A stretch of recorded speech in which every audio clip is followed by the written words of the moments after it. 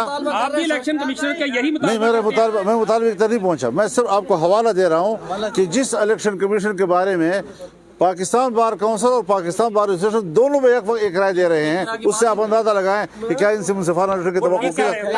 ٹھیک ہے۔ لاپتہ افراد کے لیے پریس کلب کے باہر کئی دنوں سے دھرنا جاری ہے، جس میں زیادہ تر خواتین کی ہے۔ آج تک کوئی بھی جمعیت کا جو رہنما ہے کوئی نظر نہیں آیا، تو کیا آپ کا جانے کا وہاں پہ ان کے ساتھ اظہار یکجہتی؟ حیدری صاحب گئے ہیں ان کے پاس، تو مولانا صاحب جو ملک کی گئے ان کے پاس، مولانا صاحب جو امن و امان کی صورت جو ان کے ساتھ ہوا ان کی مذمت کرتے ہیں، جو ان کے ساتھ حضرت میں اول دن سے ان کے پاس بار بار گیا ہوں، میں نے ان کے ساتھ یکجہتی کا اظہار کیا ہے۔ کیسی بات آپ کر رہے ہیں؟ پنجابی جو بلوچستان میں مارے جاتے ہیں غلط ہوتا ہے، دہشت گردی ہے، وہ دہشت گردی ہے۔ جاتا رہا، کیا آپ 8 فروری کے انتخابات فوج کی نگرانی میں کرانے کا مطالبہ کریں گے؟ حضرت میں عوام کے حال پہ چھوڑنا چاہتا ہوں۔ آپ کبھی فوج کے حوالے کرتے ہیں تو کبھی عدلیہ کے حوالے کرتے ہیں، پر کیوں؟ آپ نے کہا ہے کہ عوام پہ چھوڑ دیں ہم چیزیں، کیا پاکستان میں کبھی آزادانہ الیکشن ہو چکے ہیں اب تک اداروں کی مداخلت کے بغیر؟ پاکستان میں اس طرح کا سسٹم ابھی ہمارے پاس ادارے ہیں ایسے کہ جو آزادانہ الیکشن کروا سکیں؟ دوسرا سوال میرا یہ کہ آپ کہہ رہے ہیں کہ افغانستان کے ساتھ ہم جو ہے تعلقات بنانے جا رہے ہیں اور آپ وزٹ بھی کریں گے، طالبان حکومت کو آپ تسلیم کرتے؟ کیا وہاں سے اگر آئے کہ شریعت نافذ کر دی جائے پاکستان میں، تو اس کو آپ کیسے دیکھیں گے؟ اس کی وہ کریں گے مخالفت؟ دیکھیے، ہم تو آئین کو دیکھتے ہیں۔ آئین پاکستان پارلیمنٹ کی ذمہ داری قرار دیتا ہے کہ وہ قانون سازی کرے اور قرآن و سنت کے مطابق کرے اور اس کے خلاف نہ کرے۔ اب عملی طور پر ایسا نہیں ہو سکا ہے، تو ہم جدوجہد میں ہیں اس وقت، اور ہم یہ جدوجہد جاری رکھنا چاہتے ہیں۔ جمعیت علماء مسلح جنگ پر یقین نہیں رکھتی، اور پاکستان کے جمعیت سے باہر کے تمام مکاتب فکر کے علماء اس بات پر متفق ہیں کہ پاکستان میں مسلح جنگ نہیں ہونی چاہیے، سیاسی جدوجہد ہونی چاہیے اور اس کے نتیجے میں مقاصد حاصل کرنے چاہیے۔ لیکن بدقسمتی سے حالات بن گئے ہیں، اب ان حالات کو دوبارہ اصل حالات پہ لانا، پرامن صورتحال پہ لانا، نارمل کرنا، اس کے لیے کوشش کرنے کی ضرورت ہے۔ ہر دفعہ ایسا ہوتا ہے کہ ایک مخالف کو اندر کیا جاتا ہے، دوسرے کو کھل کے کھیلنے کا موقع دیا جاتا ہے، جیسے 2018 میں ہوا۔ آج کی اگر آپ کی یہ فتح ہوتی ہے، مخالف آپ کا اندر ہو، اس فتح کو کیسے آپ سیلیبریٹ کریں؟ میں تو ویسے بھی بار بار کہہ چکا ہوں یار کہ مجھے تو اس سیاست میں مزہ ہی نہیں آ رہا، اور اس لڑائی کا مزہ ہی نہیں آتا جس میں میرا مخالف جو ہے جیل میں اور میں باہر ہوں۔ تو آ جائیں، میدان میں آئیں تاکہ کھلی لڑائی ہو اور ٹھیک ٹھاک ہم قوم میں جائیں، وہ بھی قوم میں جائیں۔ مسلح جنگ لڑنی نہیں ہے، دلیل کی وجہ سے لڑنی ہے۔ بہت شکریہ آپ کا۔